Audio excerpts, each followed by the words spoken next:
Good evening, dear friends, and welcome to our final installment of My God, Defining the Divine. This is our sixth and final installment, our sixth and final lesson. And I trust you had a great Hanukkah. We did have a 1 week break. I would like to acknowledge once again that here we are merging the past, the present, and what was the right word we said? And we're fusing time and space. Folks around the neighborhood and around the globe are joining us online and in person and in the future. And to a few folks who said that they were feeling under the weather, refuah shalema, and I hope you get to see this link soon, and our wishes for a complete and speedy recovery. But we are going to go to our final installment of My God. Mm-hmm. You know, there's a whole genre of humor, Doctor, you might appreciate this, that developed out of the Soviet attempt to eradicate religion, and their main focus was on the youth, and especially in the schools. And so there's an atheist teacher who has a young group of young children from a shtetl, and he needs to root out their faith in God. And he says, "Can you touch God?" And the children say, "No." "Can you see God?" All the children exclaim, "No." He says, "Well, then there is certainly no God." And the smart aleck, a little girl in the back, Bela, raises her hand and says, "Excuse me, professor, excuse me, teacher, can you touch your brain?" "No." "Can you see your brain?" "No." "Well, then obviously you have no brain." Of Very course, nice. Very today good. we saved some of the very best discussions, some of the very best things for last, starting with why can't we see God? Why, if God is real, is he invisible? Or why are we unable to see him? Another question we're going to discuss: can a person of the science have a value, appreciate God, religion? Number 3, what about it, or why exactly is Judaism so obsessed with the prohibition of idolatry? Why is the Bible? Why are the Jews? Why is God so uncomfortable with people worshiping idols? Is there some type of insecurity or jealousy going on? And lastly, maybe say, I am a spiritual person. I feel very close to God. I feel very connected. Is there a need, a function for the Torah and the Jewish traditional practices of spirituality, or can we figure it all out on our own? 4 questions that will cap off our 6-week journey, defining the divine, all different questions and discussions about understanding, explaining, and approaching God. And again, 6, all these questions come down to our relationship. Of course, besides for those that are joining us in the future, where you're going to be unfortunately unable to ask any questions, those are with us in the present or on Zoom, you're welcome to give your thoughts and feedback. And let me try one thing. Let's see if this improves the quality of our camera. I don't think so, but we'll give it a try nonetheless. And here we go. Question number 1. Why are we unable to see God? Anyone want to scream out, why can't you see God? Karen. God is God is a transparent, elusive, human, not human figure or entity. It's a can be a pious reverence. It's not a physical vision. So Karen is saying, if I understand correctly, some things that we need to discuss, but Karen is saying that God does not take on a physical form. And so how possibly could you see God? Lynn, was that what you were going to say? Yes, I was going to say that God doesn't have, right. It's not like a person. It's not a person. God is not a person where we can see God. Perfect. Now, let me ask you a question. If you could see God, what do you suppose you would be seeing? Who knows? Well, let's see what Maimonides has to say about that. I don't know. Maimonides is going to agree with Lynn and Karen, which is, let's see, what would it look like if you could see God? Maimonides makes the point that Karen and Lynn made a little further. The most basic reason why you cannot see God is because God does not have a physical form or That's manifestation. right. Mhm. God is not three-dimensional. God is not confined by any of those restrictions which allow our vision, our ability to see, to wrap around and capture the image of whatever it is. Sight Mhm. is only something that has a specific amount of space, size, appearance, color, all which are entirely not what God is all about. And actually, you know what? Did I hit record? Who remembers? You did. I did? I did. Okay. Maimonides, text 1, page 173, if you have the book in front of you. The third principle is the negation of God possessing corporeality, which is a fancy way of saying that the third essential principle of faith in God is the lack of a body. God has no body. We believe that the one God of whom we, the Jewish people, speak of is neither a body nor a bodily faculty. All activities that transpire with the body, motion, stopping to move, lodging, cannot apply to God, not in any way, not his essence, not in his effect, not in his function. So very simply put, you can't see God because there is nothing that is compatible with our capacity for vision. This would be the simple, cheap answer. Maimonides says, you can see it on the screen, the third principle is the negation of God possessing corporeality, a schmancy word to say God has no body, or even anything like a body. So God is not physical. To see God, the idea that you might want to see God is nonsensical. You just simply cannot do it. Mhm.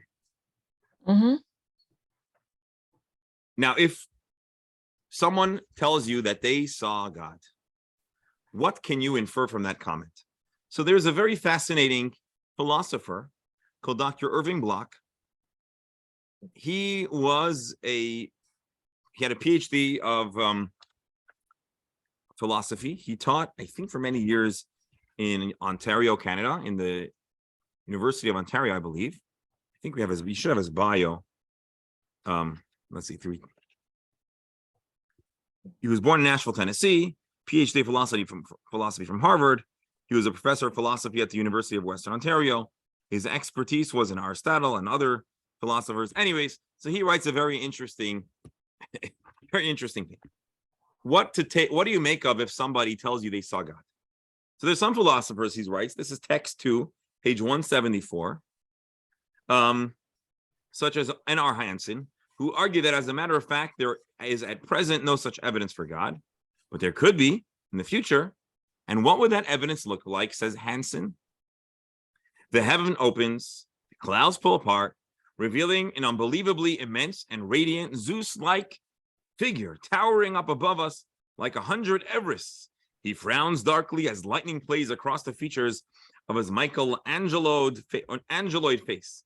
He then points down at me and exclaims, for every man, woman, and child to hear, I've had quite enough of your too clever logic chopping and word watching in matters of theology. Be assured, R. Hansen, that I most certainly exist. This is what Norwood Russell Hansen writes in the book, What I Do Not Believe. Now, Professor Bloch, analyzing this silly comment, says, the first question one has to ask is, if it is God himself, this would deny the basic thesis of monotheism, that God is not a finite figure with a physical form. No one raised in this tradition of the Bible would ever imagine God as a Zeus-like figure would be the manifestation of God, much less God himself. An ancient Greek might, but Hansen was not addressing himself to an audience of ancient Greeks. He was addressing a modern man. To this man, be he theist or atheist, if he looked up at the sky and saw Hansen's Zeus-like figure, would first of all be frightened out of his wits. Secondly, he might think Earth was being invaded by outer space creatures, and if this figure proclaimed he was God, only an imbecile would believe it. Probably the last thing one would think is that this is a manifestation of God. Long story short, God does not have a physical form. So can you see God? Well, let's take a look, because there are actually two definitions for the word see. Definition A, or 1, to perceive by the eye. God certainly is not able to be perceived by the eye, but there's a problem, because number 2, to perceive or detect as if by sight. There are some things that we could piece together with conceptual sight. We can't visualize, we can't see it with our eyeballs, with our ability to see, but we could create a picture in our mind's eye. Sometimes you're having a conversation with someone and you're telling them about an event, and you know what they tell you? I see. I can guarantee you, if you're telling your friend about what happened earlier today and they were not there and they tell you, I see, they didn't actually see. So what are they saying? They're saying it's become clear to me based on your explanation as if I saw it. So why can't we see God not in the way of vision, but in the mind's eye? And you know what else? Many people have seen God. So first of all, seeing isn't only physical. So why don't we get a chance to see God? As people in the Bible apparently have done. In other words, if God chose to make himself visible or interact in a meaningful way with human beings in the past, and if you suppose that is real, why does not God do so in 2023?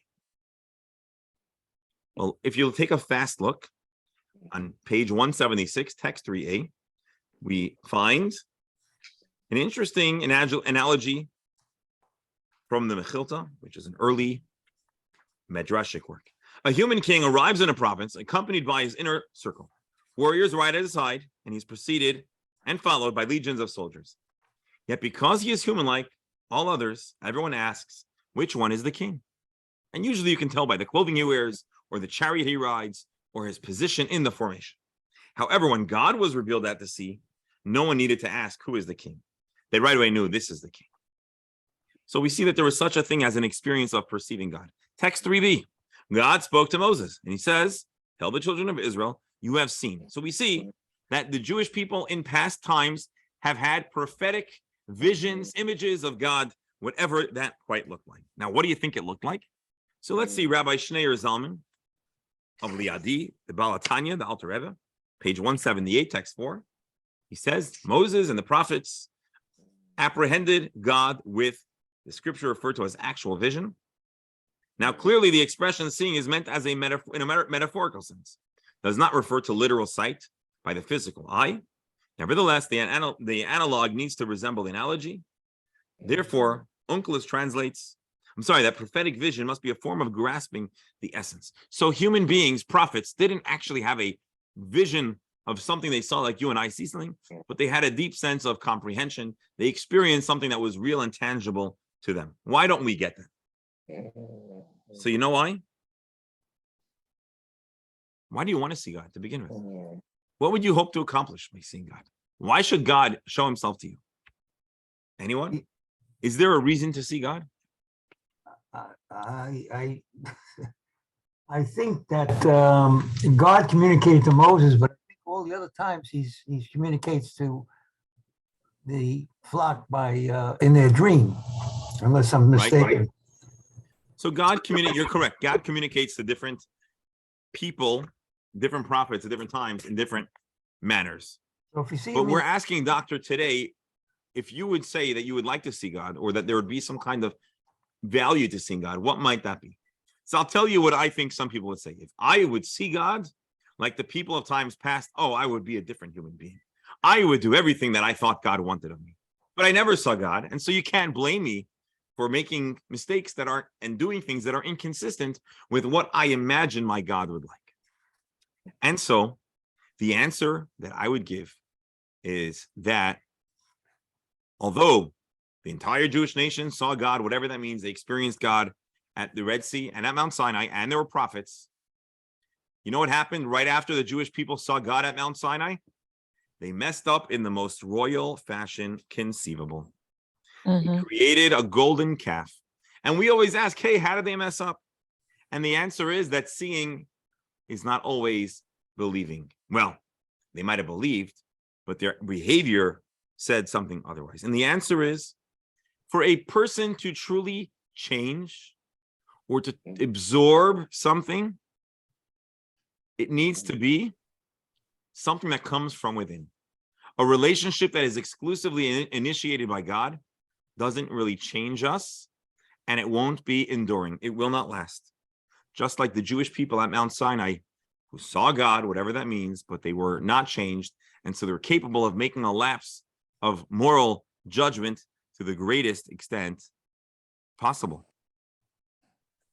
You know what they say in rabbinic school? If somebody ever asks you a question, you know what the best way to answer that question is? With another question. You know why? Why not? Okay. Rabbi, Yes. Lynn. Rabbi, Yes. okay. You know, you're asking the question, do we see God? And you know what? When I take a walk and I see the clouds and I look at the ocean and I look at the beautiful trees and I'm just breathing, to me, that's God. In other words, I'm not seeing a person, but I'm seeing what that person, well, it's not a person, what God created. Yes. Agreed. But the point that we're making is that it has to be part of an inner journey to have those lenses. You won't have that moment, that sensory overload of a moment that God's going to appear to you and speak to you, whatever it looks like. You, by being a spiritual person and by being somebody who thinks seriously and deeply about God and purpose, can now have lenses which allow you to perceive God in the world. But why does God make it that you have to have that kind of orientation and perspective? Why does he not show himself? And the answer is because, Lynn, what you have is real, enduring, it lasts. But if it would just be a momentary flash, God would say, hey, Lynn, how are you? Here's my business card. How are you? That would not actually change you. God Right. doesn't have business cards. So I think you're helping give us the answer. Real change happens when it is also coming from within. And that's why, according to Jewish thought, that would be a reason why God does not choose to constantly show himself. God, at one point in human history, at the beginning of a journey, God does reveal himself to set the ball in motion. But from then on, his expectation is that we will do, Lynn, what you do, which is find God in between the lines. And by having a deeper set of lenses, but not in the most literal and immediate sense, the way a prophet might do so. And that's why God generally does not allow himself to be seen. So why did God ever reveal himself? He gave us a head start. He launched us into orbit. He got us started. But from then on, what God really wants is for us to make the effort to do the work. Not because God is lazy, but because God wants to gift us with a true, deep, and meaningful relationship that comes from within. But you know what Judaism believes? That when our job is done and we brought the world to a stage of perfection that is typically described in Jewish tradition as Mashiach, then there will be a degree of divine revelation, kind of like, or actually rivaling that the Jewish people experienced on Mount Sinai, because that will represent and reflect a fullness of our journey as humanity to uncover, to find God. Now, I know we could take this conversation for the next hour and say, hold on, is the world really progressing in the right direction? That's another conversation for another time. But just simply put, from the Jewish perspective, can God be seen? Literally, no. Conceptually, prophetically, yes. Why don't we see God? Because God's belief, the way it's conveyed through Jewish tradition, is that we gain a lot more by searching, seeking for God and finding him hiding within, around our universe, than dropping in like a wrecking ball, handing us his business card and blowing us away. And so God allows us to do the work. It's a longer journey, but it gets us to our destination. And that, my dear, so will we reach a time, or soon we'll reach a time when we see God and internalize the revelation. So why can't we see God? God can't be seen because he wants us to find him, not to just be seen. And so then your question was actually part of the answer, as is so many times the case. Which brings us to the next I skipped a number of texts, but you can take a look. They are texts describing the virtue and the value of self-work, of an inner process of development. And true growth only comes from within. It's like exercise. A person can slowly and gradually build themselves. There is no magic bullet. And if there were, it wouldn't really be enduring. Which brings us to perhaps the most important question on many people's minds. And I want to reframe it. I don't really like how the course framed it. The way they framed it is, can we reconcile God with science? I want to say it a little different. Can a person who lives and views life from a scientific lens, we have with us doctors, people that are scientifically trained, can a person of that background and perspective ever appreciate or buy in to the idea of God? Or is God unnecessary to such a person?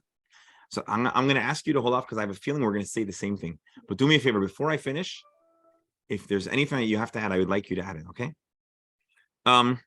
So we could break this question into two elements. Number one, do we need God? Does science leave us whole enough that the idea of God and religion do not have any question that remains unanswered with science answers? That's question number one. I hope I'm properly conveying the question. In other words, in times past, we could imagine a bunch of simple people living in a little village, and suddenly there's a big earthquake, and the people want to know, oy vey, why is there an earthquake? And they gather in the town square, and the preacher comes and says, you know why there was an earthquake? Because God. And then there was a drought, and the people were saying, oy vey, why is there no water? Why are we thirsty? Why are you thinking? The answer, because of God. A hurricane comes, God. Today, a person asks the question, why was there an earthquake? Well, if they'll ask someone with a scientific background, they'll explain to them that there are tectonic plates, and every once in a while they rub together and it causes friction, and in certain places in particular are prone, and science gives us a whole beautiful explanation. You want to know about hurricanes? Well, explain that there's certain pressure, high pressure, low pressure, heat, and collectively it triggers a small storm, and when the storm moves through warm water, it develops, and then the hurricane hits or doesn't hit. And all of the lumber stores do very good, and the water stores that sell water and the fuel, and the meteorologists, everyone does very well. That's the answer. So once upon a time, we needed God to answer that question. Well, today, we don't need to blame it on God. We could blame it on science. And then there's another question, which is there evidence? Is there scientific evidence for the existence of God? Today, we have a scientific method, which, by the way, not all people who take the name scientists actually use the scientific method honestly and with what's the right word, with integrity. But there are systems for analyzing and assessing reality. Can you give me evidence about God? So first things first. In our world, where there is so much that makes sense, so much that science helps us figure out, do we need God? It reminds me of the famous joke. One day, a scientist comes and knocks on God's door and says, excuse me, God, could I have a word with you? And God says, sure, come on in. What can I do for you? Scientist says, well, God, I think it's time that you can retire. Really? Why? Says God.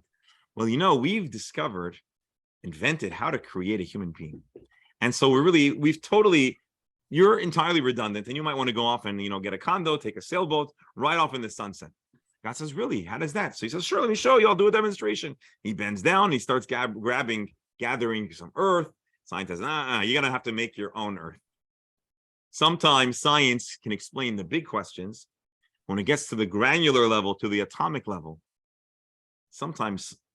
many times, science is left holding the pieces, and there's always a first step, many times there's a first step which science maybe has not yet described. But that's not the main answer we're going to give today. Do we need God? And the answer is going to be very simple. Science might tell us how things work. How does a hurricane form? How does a drought form, the earthquake form? But it doesn't necessarily explain a deeper why.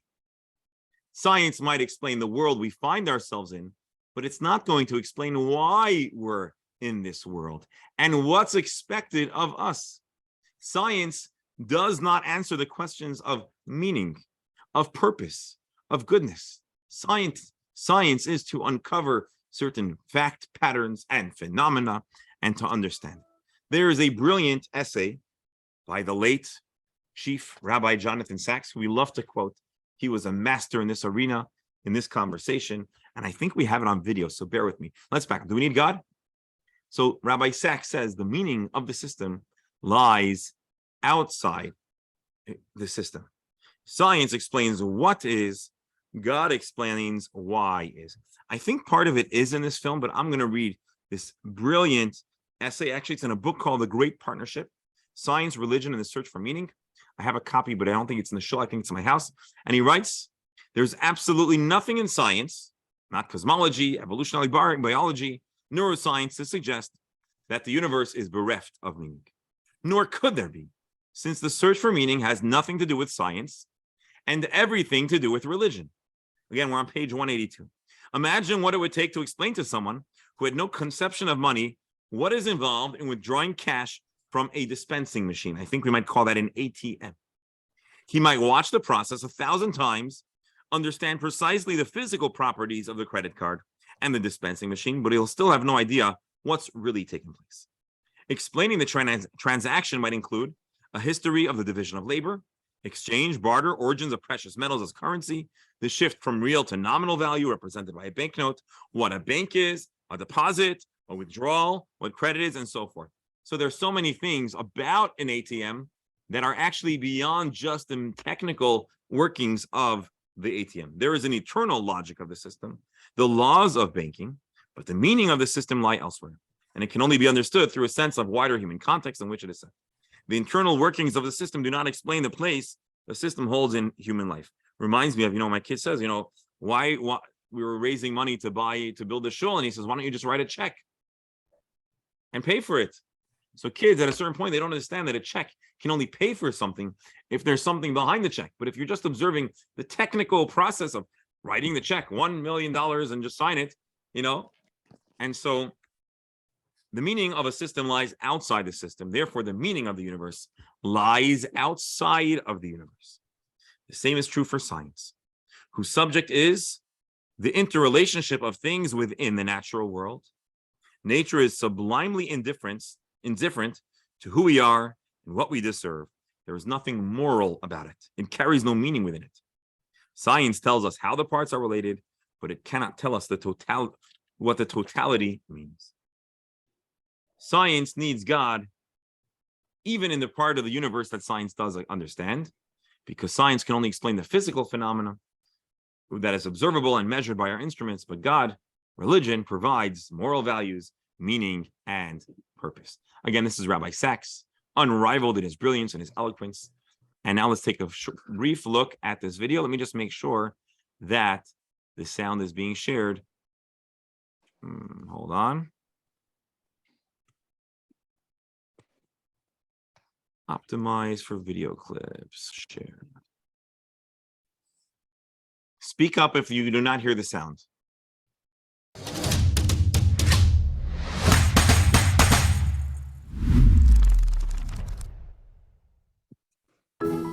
Science and religion.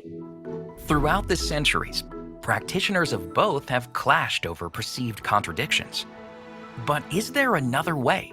One in which science and religion are not in competition for ultimate truth? Let's begin with a poem, Binging by Dr. Seuss. I can watch that show some other day, I thought I'd say. I have plenty of time to watch that show, I thought I'd go. I can take a break right now, I thought I'd vow. But then I thought, but then I thought, but then I thought, why not watch that show right now? Of course, Theodore Seuss Geisel never lived to see the dawn of binge watching.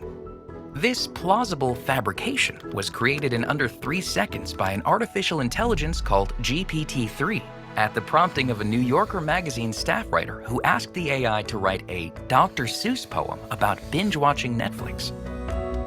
I would say that it is a general purpose language tool. You can give it a problem statement or you can give it what we call a prompt. All of what it's doing is looking at a sequence of words basically and trying to predict the ones that should come next. But to do that well, it has to sort of understand the structure and what what a human would think would come next. It's trained on looking at lots of text and predicting what would come next.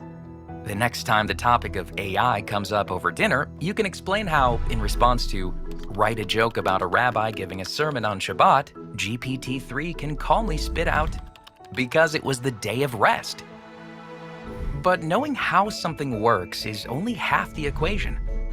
There is an entirely different set of questions that need to be answered before you begin prodding the robot, such as, why are you turning to AI? Are you writing speaker bios or blog posts? Do you want to simplify and summarize a complex text for third graders?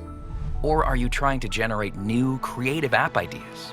Knowing how the text is processed and then predicted does not help you answer any of these questions. Technical knowledge will not help you generate a good prompt. Here's how the late Rabbi Lord Jonathan Sacks put it. Science takes things apart to see how they work. Religion puts things together to see what they mean. And we need them both, the way we need the two hemispheres of the brain. One way of seeing the difference is to think about their relationship with time. Science looks for causes of events, and a cause always comes before its effect. How did the window break? Because I threw a stone at it. First came the throwing of the stone, then came the breaking of the window. Science looks back from effect to cause. However, human action is always looking forward. Why did I throw the stone? Because I wanted to wake someone who was asleep to warn them that the building next door is on fire. An action always seeks to bring about something in the future. Science takes things apart to see how they work. Religion puts things together to see what they mean. Science may tell us how this universe works, but only divine wisdom and creativity can prompt us to write a life story filled with joy, creativity, purpose, and meaning.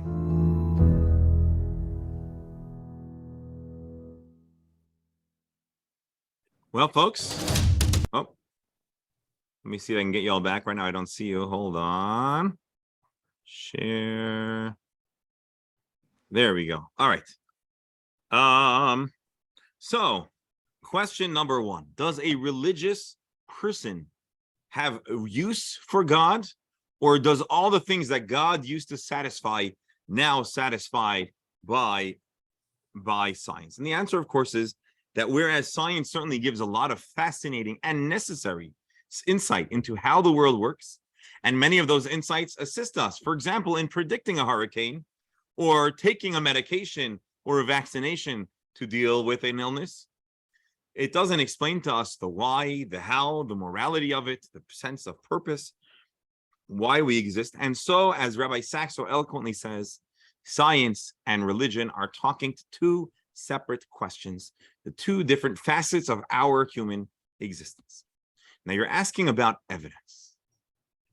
Well, as Rabbi Sacks also says, Judaism is explaining God as the creator, the creator who constructed all of the parameters of science is not necessarily going to be fully uncovered within science. There needs to be a different system.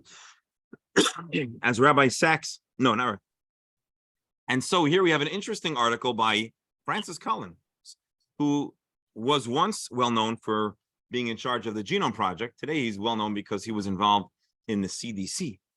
And he has a very, very interesting comment about the apparent or possible clash between science and religion. He says on page 184, text 8, in my view, there's no conflict in being a rigorous scientist and a person who believes in God, who takes a personal interest in each of us. Science's domain is to explore nature. God's domain is the spiritual world, a realm not possible to explore with the tools and language of science because it's describing a reality that is outside of our material, visibly observable world. It must be examined with heart, mind, and soul. And the mind must, and spirituality, which is, I don't know why he doesn't use that word. And the mind must find a way to embrace both realms. And so Francis Collins, who's quite a high profile scientist, is making the case that a person could have both worlds running, both systems running at the same time. The God of the Bible is the God of the genome. He can be worshipped in the cathedral or in the laboratory. Because not only, says Francis Collins, that God and science is not a contradiction, but science can actually magnify the wow factor. It can magnify how majestic and awesome and great God must be as the creator of the material world. Only we humans can start such battles, and only we can end them. In other words, science is a study of physics, the laws of nature. God created those laws. God is outside of that world, and therefore,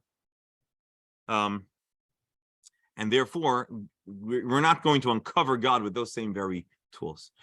But an important thing is that science can actually magnify and enhance our appreciation for God.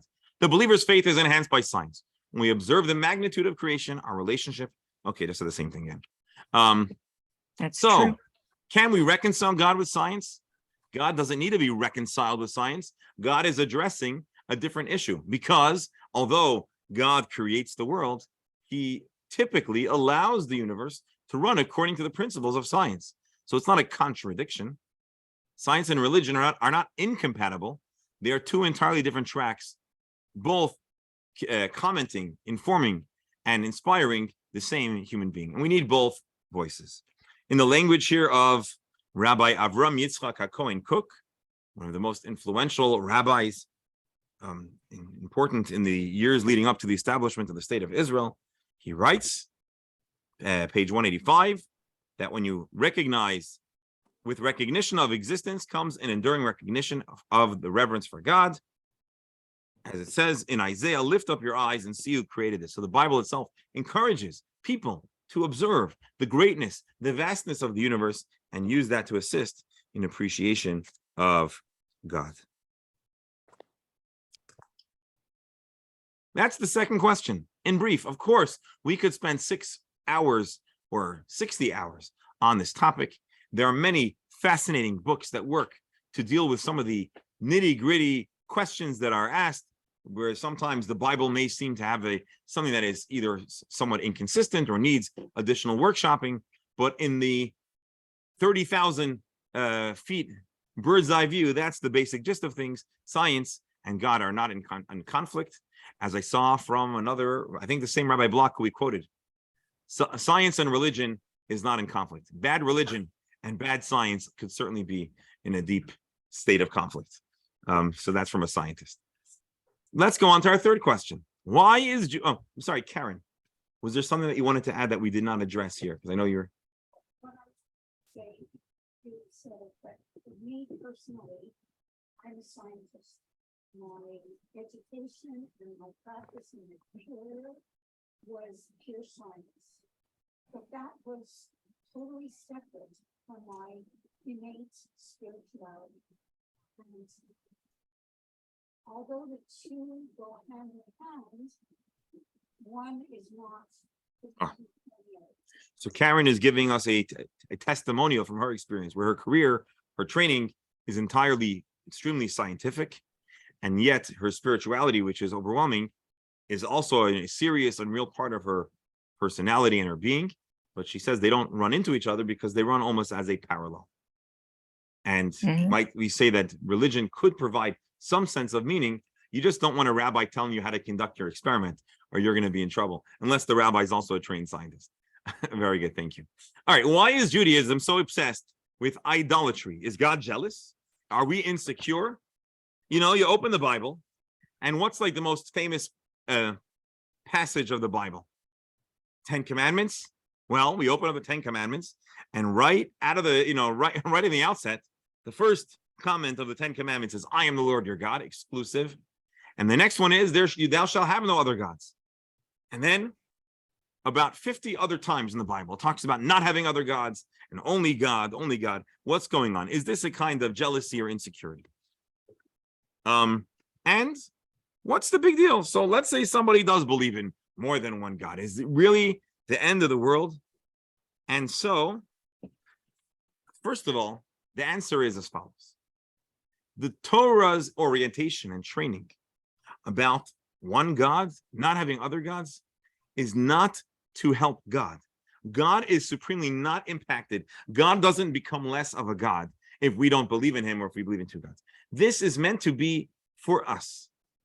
This belief in God and not giving divine power and control over our well-being to any other force in the universe is very much about protecting our own mental, emotional, and spiritual well-being. So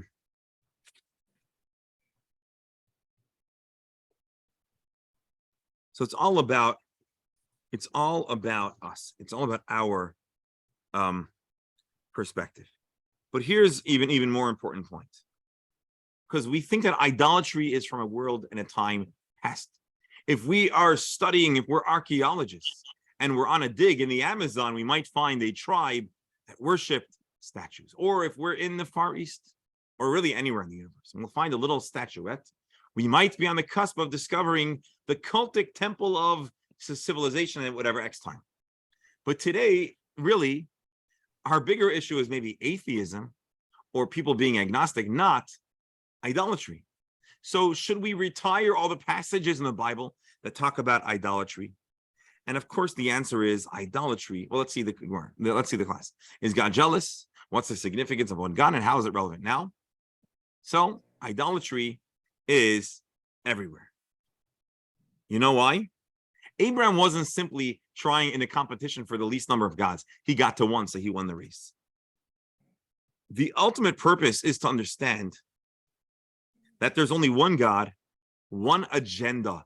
The general understanding of, of the different, what do you call it, the pantheon of gods, is that there's all of these conflicting agendas being imposed on us, and us, the person, has to decide which God to embrace and whose ire to and whose wrath to uncover. But the reality is, belief in one God means that there's a single, clear, definable purpose and objective for our existence. And it changes everything, because for our own well-being, we need to understand that there's only one single overarching sense of purpose. And interesting enough, you know what the Talmud says? And this is quoted by Maimonides. Let me see if we can pull it up. Getting angry is tantamount to idolatry. In the language, in Hebrew, kol ha-ko'es ki'ilu oved avodah zarah. A person who gets angry, it's like worshiping idols. How is that so? What's the connection between anger and another god, a false god? The answer is simple. When you get angry, what are you essentially declaring? That the person who wronged you can control you.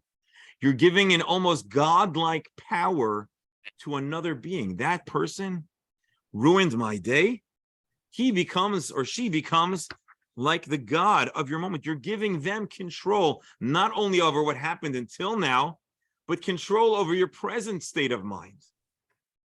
You can make me feel a certain way. You have power over me. And this is a much more abstract, refined, and true type of idolatry. Giving power, authority to someone or something else. Yes? I have one thing to say about that. Please do.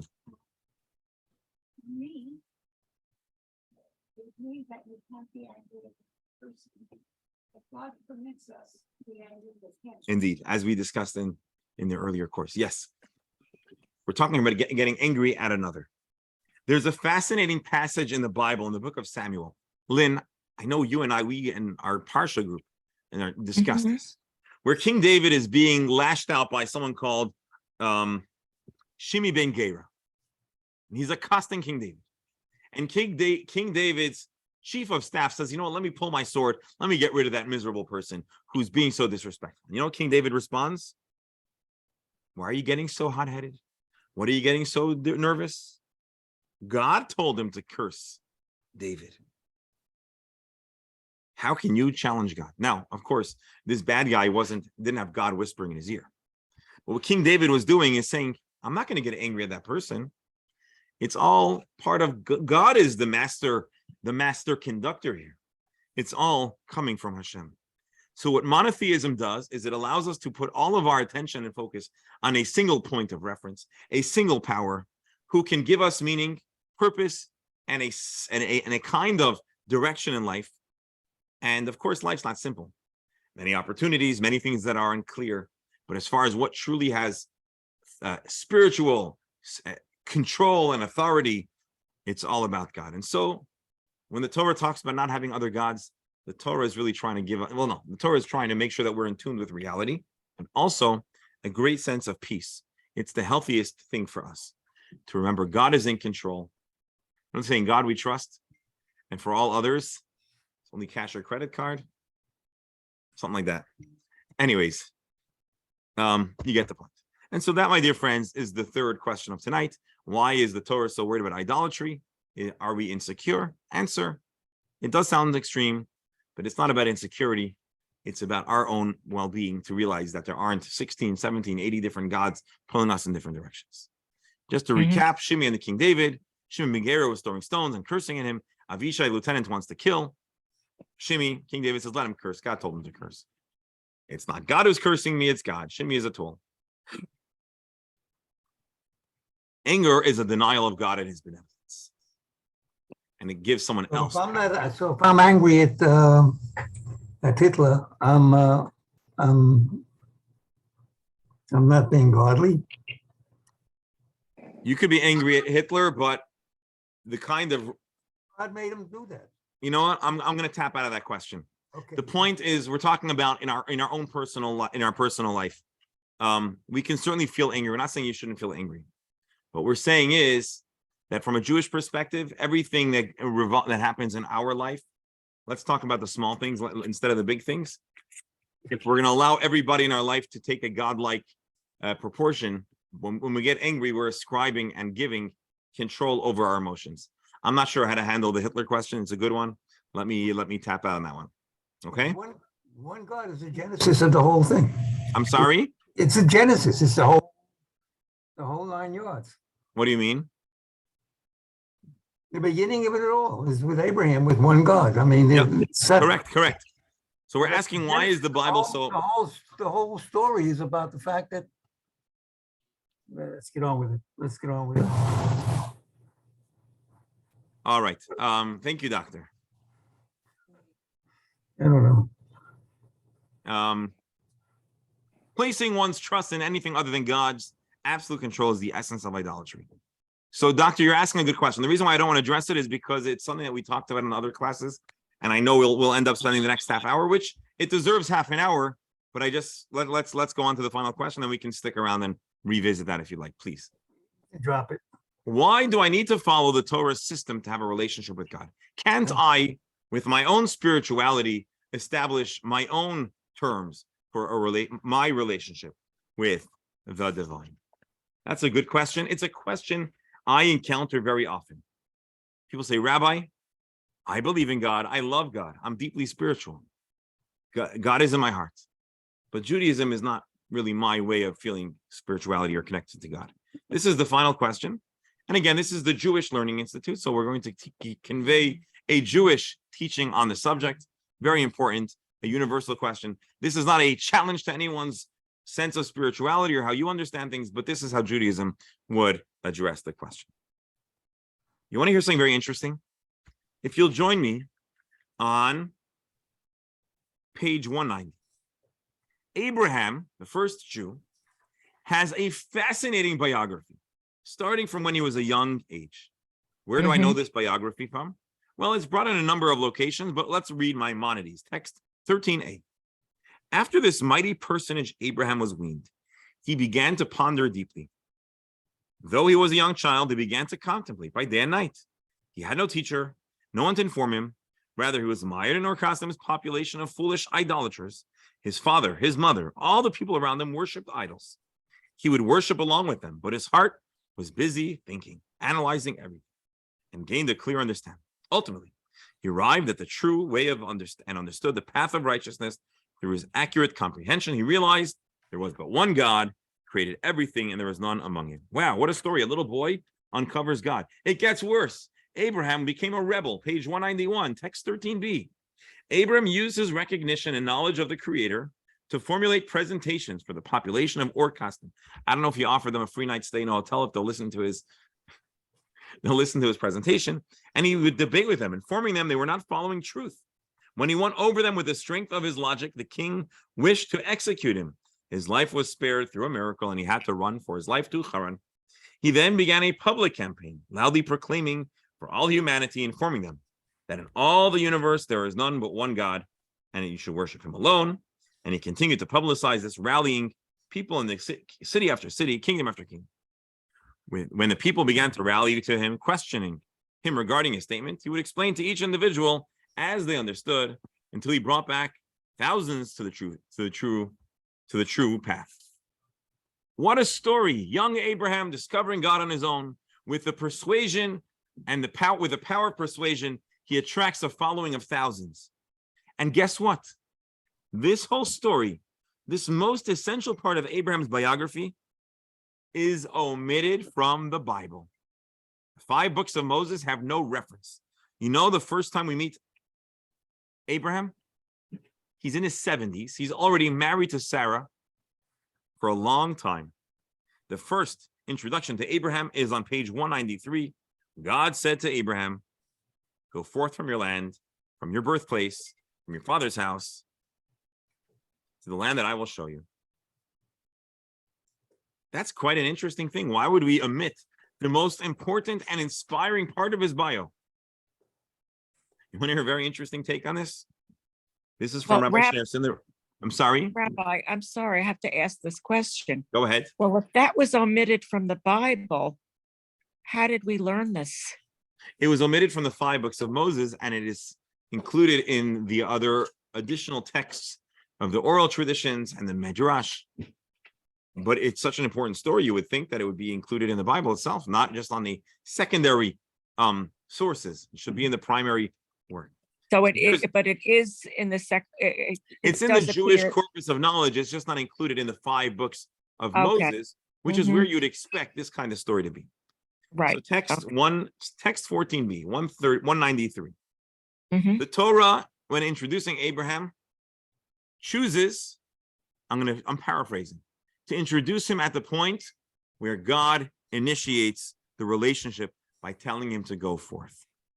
Because although this was a wonderful accomplishment, true relationship with God is God dictated. Now, Abraham got God's attention, but it only becomes real, or the message the Torah is giving is that true relationship must be, or the deepest kind of relationship a human being can have with God is when the Creator informs the human being how to maintain a relationship. Why?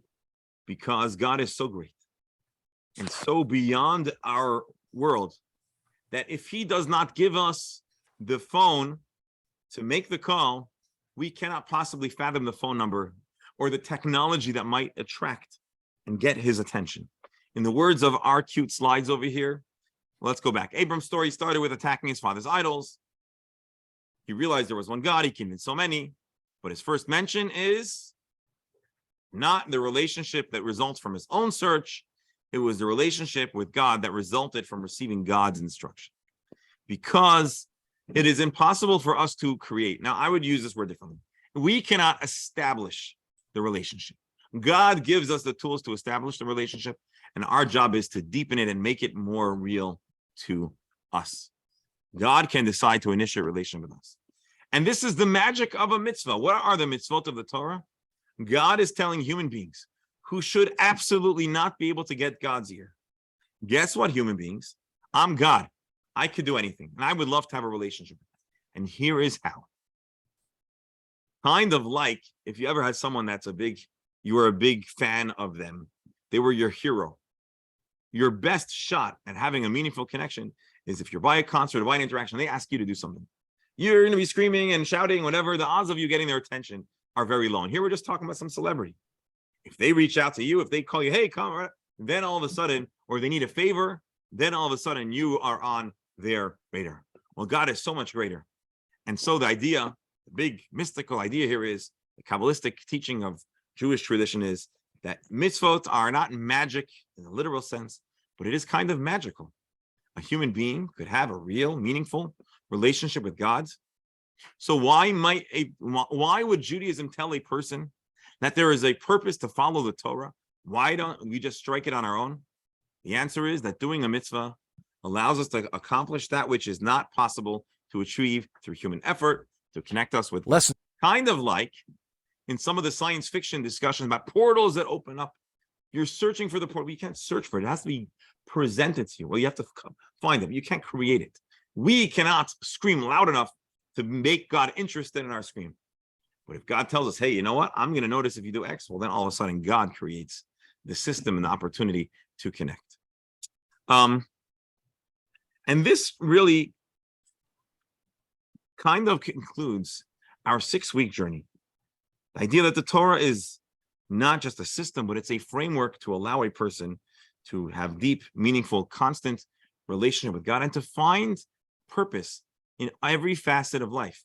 Because the mitzvot encompass a broad series of actions and facets of our life, allowing us to find meaning and connection to a God, our creator, in so many different ways. Mhm. And so, my dear friends, I hope you found this class interesting, informative. I'm not expecting, or I'm actually hopeful that you didn't just take everything because I said it, but I hope this gave you some insight into how Judaism navigates a wide variety of different, interesting, rich, complex questions, trying to define God, that he's kind of undefinable, questions about our relationship, about why God does things that he does or why he doesn't. Is he a he or a she? All about God's names and so much more over Lessons. this 6-week course. Now, This real is the fast, while I Torah. have your attention, please. And this is the Torah. I'd like to, hold on, I'm The sorry. Torah scroll contains the 5 Let me books of restart Moses. This is the Torah. Take a look here. And this I'm is the sorry. Torah. The Torah scroll contains the 5 books of Moses, which Moses transcribed 3,300 years ago. But then there are these hundreds of thousands of books, written by many hundreds of sages over the course of the 100 generations from Moses to today. It's not just commentary on the first 5 books. These are numerous universes, each revealing a world of knowledge within the Torah itself. They touch on every aspect of our lives, from the hidden workings of the cosmic realms to the nitty-gritty of everyday life. They ask important questions. They paint the complete story of our peoplehood and provide tiny windows into our own souls. And now, you can experience the Torah like never before. Take an immersive ride through this living library and discover how these works came to be, why they're so crucial, and their revolutionary impact on life today. Join us on the smartest journey you've ever been on. Book Smart.